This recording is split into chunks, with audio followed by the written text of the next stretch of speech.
New Durga jewellers Sirsa.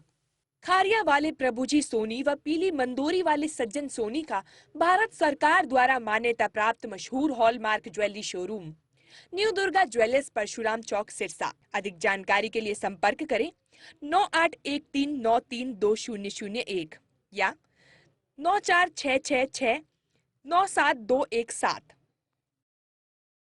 है वो बताया। और हमारे साथ संतोष बेनीवाल भी हैं, सरपंच एसोसिएशन के अध्यक्ष हैं। मैडम, क्या कुछ कहना चाहेंगे? जो है आप अध्यक्ष हैं सरपंच की, और यहाँ कांग्रेस के जो आज संगठन बन रहा है वहाँ पे भी पहुँची है, आप भी दावेदार हैं कांग्रेस में। देखिए, आज जो कांग्रेस पार्टी ने पहली पहल की है कि जो अध्यक्ष बनाना हो, जिला अध्यक्ष बनाना हो या कोई किसी तरह का भी हमारे जैसे बीच में से कोई भी नेता कलेक्ट करना हो, तो कांग्रेस पार्टी ने आज पहल रखी है कि पब्लिक के बीच में रखा गया है सारा कुछ। आज पब्लिक पे डिपेंड करता है कि वो किस हिसाब से जिला अध्यक्ष चुनेंगे और जो पदाधिकारी हैं उनको चुनते हैं। तो आपका क्या दावा है, आप किस लिए यहाँ पे पहुँची है? देखिए, वो मैं स्टार्टिंग से लेके आज तक भी अभी भी मैं यही कहना चाहती हूँ कि पब्लिक पे डिपेंड है कि पब्लिक क्या चाहती है। हाँ जी। तो इससे पहले सुनीता दुग्गल ने आप पे निशाना साधा था कि वो मेरे घर पे आकर के प्रदर्शन करती है और उनके रिश्तेदार हैं, कांग्रेस के रिश्तेदार हैं, कांग्रेस कार्यकर्ता हैं वो, और आज आप कांग्रेस भवन में भी पहुंच गई। तो आप इस बात को तो आप मानती हैं कि आप कांग्रेस पार्टी से कल को उम्मीदवार भी हो सकती है इलाहाबाद से, ये भी चर्चाएं चल रही हैं? देखिए, जब से कांग्रेस पार्टी बनी है हम हमेशा ही कांग्रेस के पक्ष में रहे हैं, क्योंकि हमने कभी दूसरी पार्टी का झंडा कभी नहीं पकड़ा। और फिर भी पार्टी और टिकट की बात आती है तो मैं ये कहती हूँ कि पार्टी मेरे पे विश्वास बनाती है तो मैं पार्टी को जैसे भी है कि आगे बढ़ के और आम पब्लिक के बीच में जाके जो कोई भी नहीं कर पाया वो करने का काम करूँगे। और जो ये टिकट की दावेदारी की बात करते हो आप, मैं स्टार्टिंग से भी यही बात कहती आई हूँ कि जैसे भी हैं भरत सिंह भाई साहब हैं, टिकट के दावेदार हैं। आपके जेठ हैं और वो भी चुनाव लड़ चुके हैं, पहले कई बार चुनाव एमएलए भी रहे वो दड़बा से। अब आपको ये नहीं लगता कि एक परिवार में कहीं ये खटास हो जाएगी? अब आप भी दावेदारी जता रही हैं, वो भी दावेदारी जता रहे हैं, या परिवार में कोई खटास? देखिए, पार्टी की बात अलग होती है और परिवार की बात अलग होती है।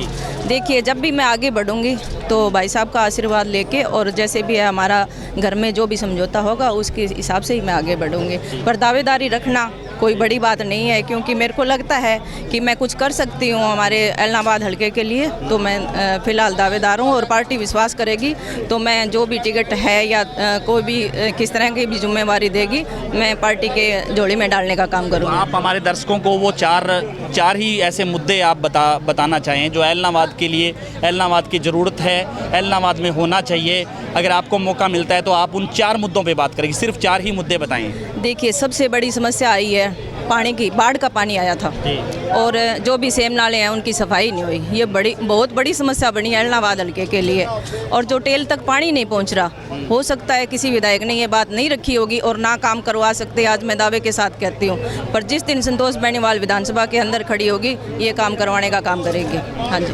और बाकी 3 जो भी मेरे सामने आएगा, क्योंकि मैं एक गांव से सरपंच बन के जब मैं 31 साल बाद में, क्योंकि एक पवन बेनीवाल के भाई को हराना एक मोदी को हराने वाली बात थी। अच्छा, और इतने बड़े नेता को ये नहीं लगता था कि हमारे गांव में मैं भी 400 वोटों से उसको हराया है। तो आज भी मैं दावेदारी रखती हूं कि मैं अभय सिंह को भी टक्कर दूंगी और जो भी हल्के के काम है वो करने का काम करूंगी। मैडम, आपके जो आप बता रहे हैं कि भाई साहब हैं, आपके जेठ हैं भरत सिंह बेनीवाल, उन्होंने पिछले दिनों एक बयान दिया कि आपका जब नाम आया वो कहते वो तो इनेलो में है, और ऐसी कुछ फोटोएं भी देखी गई जिसमें अभय सिंह चौटाला है वो आपके घर पे थी, आप भी फोटो में दिख रही थी। देखिए, वो उनकी सोच पे डिपेंड करता है कि वो क्या कहते हैं। पर मैं हमेशा ही कांग्रेस पार्टी के साथ जुड़ी हूँ और हमेशा रहूंगी, और कांग्रेस पार्टी मेरे को जिम्मेवारी देगी तो मैं तन मन से उनके साथ खड़ी रहूंगी और हमेशा खड़ी रहूंगी। यानी कि दावेदारी आपकी पक्की है कांग्रेस को लेकर के, इलाहाबाद विधानसभा क्षेत्र को लेकर? देखो, लोकतंत्र के अंदर सबको हक होना चाहिए और मैं भी आज दावेदारी रखती हूँ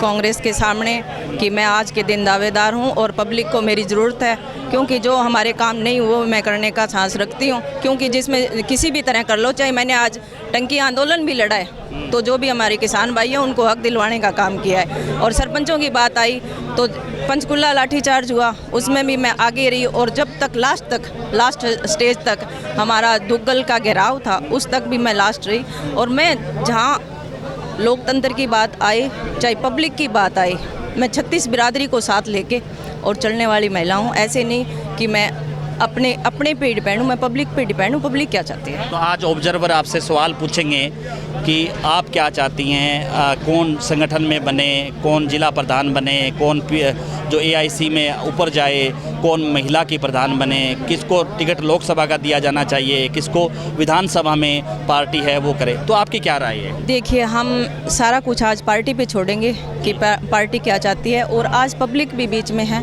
कि पब्लिक क्या चाहती है। देखिए, हम ये नहीं कह सकते कि हम किसका नाम रखें, और फिर भी नाम रखने की बात आई तो वो सोच समझ के हम बता देंगे।